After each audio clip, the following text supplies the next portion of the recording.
Hello, I'm Tom Morello. I'm with you, guitar.com, and I'm here to talk about my signature Soul Power guitar.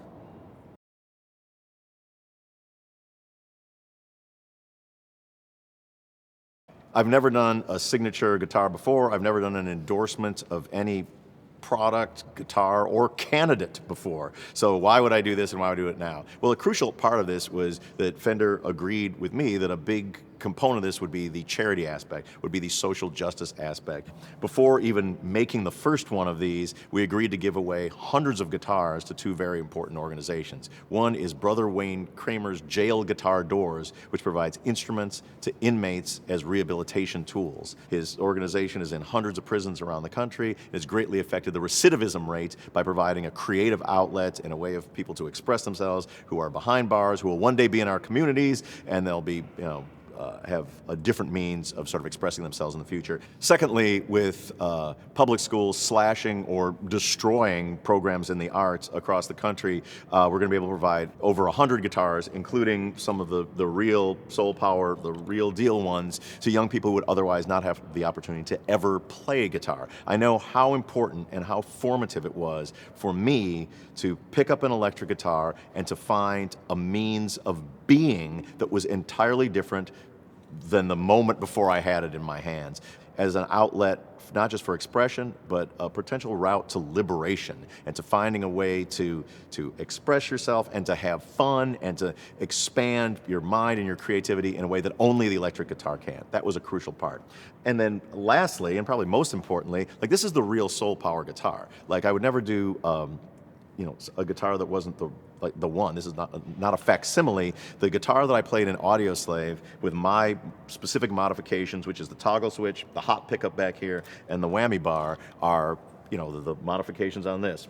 The Soul Power is scrolled on there like it was that first day at the one of the first Audioslave rehearsals, and I wanted to make an instrument that I was very, very proud of, that was completely authentic to the original Soul Power guitar, and one that was able to go out there and do some good in the world.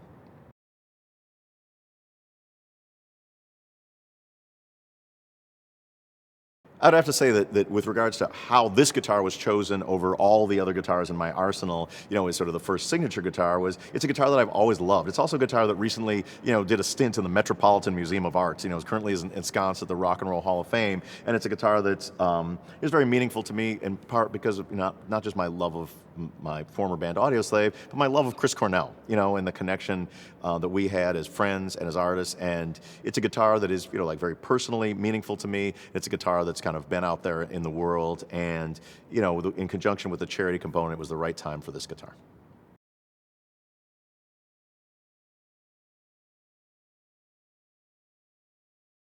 Different guitars certainly put you in different headspaces, and it was a very conscious decision when Rage Against the Machine broke up and we were forming Audioslave.